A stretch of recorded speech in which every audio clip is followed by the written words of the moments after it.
কেউ ফেসবুকে বলছে আমার বিচার চাই, বলছে তুমি কেন বিচার চাইছো। কেউ বলছে আরজি কর, বলছে তোমার নাম নেবার অধিকার নেই।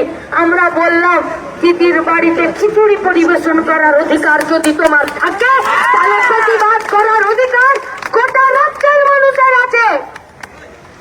জায়গা ছিল সেটাতে ও রোগীকে বাঁচাতো, এমন একটা জায়গায় ছিল যেখানে বুকের ফুসফুসে যাতে শ্বাসটা ভালো করে ঢোকে আর নিঃশ্বাসটা ভালো করে বেরোতে পারে, তার জন্য সবাইকে পরিষেবা দিচ্ছিল।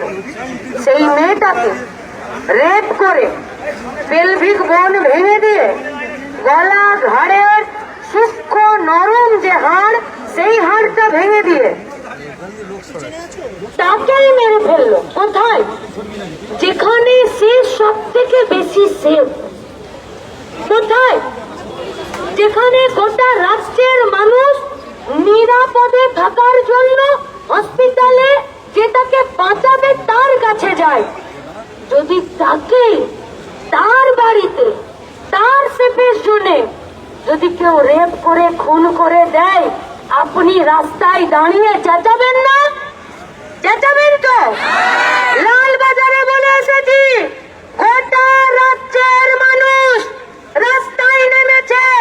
পারলে দুদিনের মধ্যে 5টা লালবাজার তৈরি করো আর কেজি করে নোটিশ ছাপাও, গোটা রাজ্যের প্রতিবাদীরা আসবে। কেউ খেলতে যাবে, বলছে কেন খেলতে যাবে।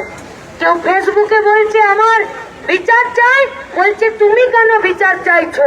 কেউ বলছে আরজি কর, বলছে তোমার নাম নেবার অধিকার নেই। আমরা বললাম দিদির বাড়িতে খিচুড়ি পরিবেশন করার অধিকার যদি তোমার থাকে, তাহলে প্রতিবাদ করার অধিকার গোটা রাজ্যের মানুষের আছে। আর কোন লালবাজার নোটিশ পাঠাচ্ছে গো? কোন? যার হাত থেকে দিদিমণি নিজেই বলছে যে 7 দিনেতে এরা বিচার পাবে না, তাই আমি এটা সিবিআই কে তুলে দেবো। যার নিজের উপরে ভরসা নেই, সে আবার আমাদেরকে কি নোটিশ পাঠাবে? কি পাঠাবে নোটিশ? আইনজীবীরা ছিলেন, আমরা পরিষ্কার বলেছি নোটিশ পাঠানো বন্ধ করুন, নইলে গোটা রাজ্য থেকে নোটিশ আসবে লালবাজার বন্ধ করে দেবার। আমরা বলেছি প্রতিবাদীদেরকে হয়রান করা বন্ধ করুন, নইলে পুলিশ হয়রানির ওষুধ কোন ডাক্তার জোগাড় করে দিতে পারবে না। আমরা বলে এসেছি সাহায্য তোমাদেরকে করতে চাই, কিন্তু যারা আর্থিকর ভাঙলো, যারা মেয়েটার ডেড বডি পাচার করে দিতে চাইছিল, আর যারা সেমিনার হল আগেই ভাঙতে চলে গেছিল, যদি তাদেরকে ধরতে চাও, গোটা রাজ্যের মানুষ তোমাদেরকে সহযোগিতা করবে। কিন্তু যদি তাদেরকে আড়াল করতে চাও, তাহলে তোমাদের দায়িত্ব তোমাদের নিজেদেরকে নিতে হবে। এটা কি আছে আমাদের কাছে? কি এটা? এটা মুর্শিদাবাদের কেস। আরজি করার পর মালদার ছেলে মরে গেল। এটা পূর্ব বর্ধমান ধর, দুটো কেস, একটা মুখ বধির আর একটা কলেজ পড়ুয়া মেয়ে। এটা কোথাকার? এটা রানাঘাট।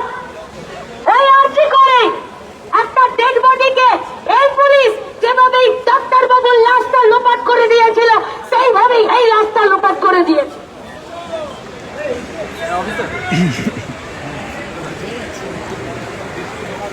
উত্তর দিনাজপুর যেখানে প্রতিবাদীরা প্রতিবাদ করছে, সেখানে তৃণমূলীদের মেয়েদের গা থেকে ওড়না খুলে ফেলে দিয়েছে।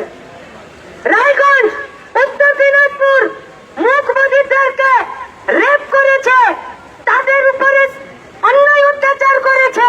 তারপরে যখন তারা তাদের পুলিশের বিরুদ্ধে এফআইআর করছে, পুলিশ এফআইআর নিচ্ছে না। বীরভূম একটা গৃহবধূর যৌনাঙ্গে বন্দুকের নল ঢুকিয়ে দিল, পুলিশ এফআইআর নিচ্ছে না। হসপিটালে ভর্তি রেখেছে, বলেছে কোন রকমে বেড থেকে বেরিয়ে এসে বাইরে আমি আমার এফআইআরটা লিখছি। এটা পুলিশ? আরজি করার পরে এতগুলো ঘটনা পরপর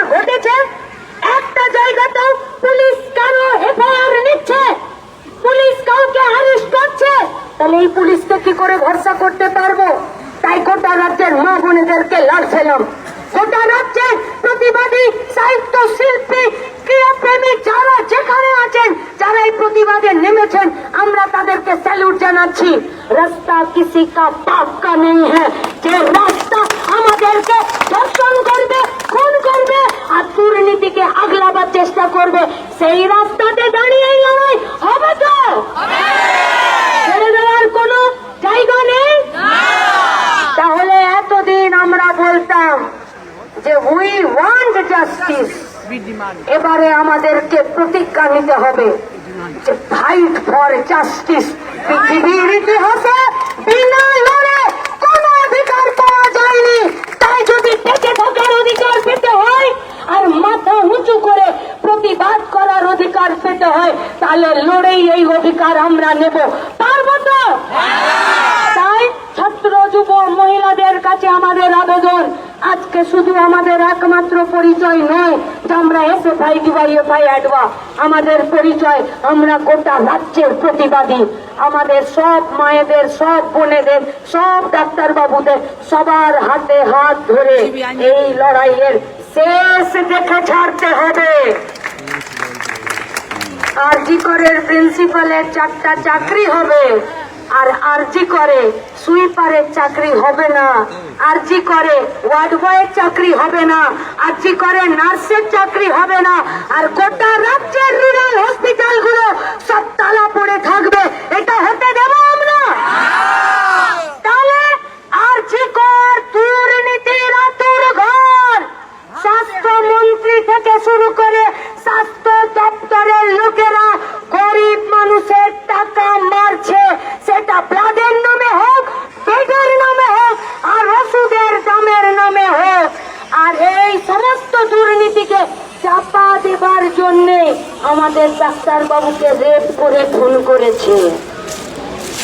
তাই দুর্নীতির প্রাণ ভোমরা কোন কৌটোতে ধরা আছে, সে টালির চালায় থাকুক আর লালবাজারে থাকুক আর নবান্ন 14 তলায় থাকুক, গোটা রাজ্যের প্রতিবাদীদের দায়িত্ব হলো এদেরকে এদের ক্ষোভ থেকে বার করা আর এদেরকে শাস্তি দেওয়া।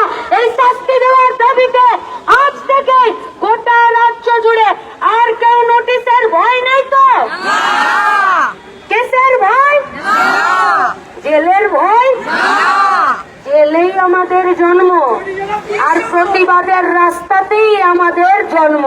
তাই জেল আর নোটিশ আর সমন দেখিয়ে তোমরা যা করতে চাইলে সেটার বেলুন তোমাদের চুপসে গেছে। তাহলে আজ থেকে আমাদের কাজ হলো গোটা রাজ্যের সমস্ত রাস্তার দখল নেওয়া আর গরিব মানুষের স্বাস্থ্যকে নিয়ে যারা ব্যবসা করছে তাদের মুখের মুখোশ খুলে দেওয়া। যদি এই মুখোশ খুলে দিতে পারি তাহলে আমাদের নির্যাতিত শাস্তি, যে তার যা বিচার সেই বিচার পাবে। তাই আপনাদের কাছে আমাদের আবেদন, রাস্তায় থাকুন। দাবি এক, দফা এক, স্বাস্থ্যমন্ত্রীর পদত্যাগ। দাবি এক, দফা এক, স্বাস্থ্যমন্ত্রীর পদত্যাগ। দাবি এক, দফা এক, পুলিশ মন্ত্রীর পদত্যাগ। দাবি এক, দফা এক, স্বাস্থ্যমন্ত্রীর পদত্যাগ। এই স্বাস্থ্যমন্ত্রী, পুলিশ মন্ত্রীকে পদত্যাগ করতে হবে। যেটা পারেন ছবি আঁকা সেইটা করুন, বাকিটা রাজ্যের মানুষ নিজেদেরটা বুঝে নেবে। যারা উপস্থিত হয়েছেন তাদেরকে লাল সালাম জানাচ্ছি, যারা আগামী দিনেও রাস্তায় থাকবে তাদেরকে অভিনন্দন, তাদেরকে প্রণাম। আর গোটা রাজ্যের মা বোনেদেরকে আমরা আপনাদের কাছে মাথা নামিয়ে আপনাদের অবদানকে আমরা স্বীকার করছি। আপনারা আমাদেরকে সাহস দিয়েছেন। আর আইনজীবীদেরকে ধন্যবাদ। লড়াইটা আপনাদের সাথে হাতে হাত ধরে রাস্তাতেও হবে, আদালতেও হবে, দেখে নেব কার কত জোর আছে। তাই রাস্তার দখল আজ থেকে নেবার জন্য সমস্ত কর্মীদের কাছে, গোটা রাজ্যের মানুষের কাছে আমাদের আবেদন, দোষীদেরকে শাস্তি দেওয়াতে সাহায্য হবে, কিন্তু প্রতিবাদীদেরকে যদি দমন করতে চাই তাহলে লড়াই হবে। লড়াই ছাড়া 1 ইঞ্চি কথা হবে না।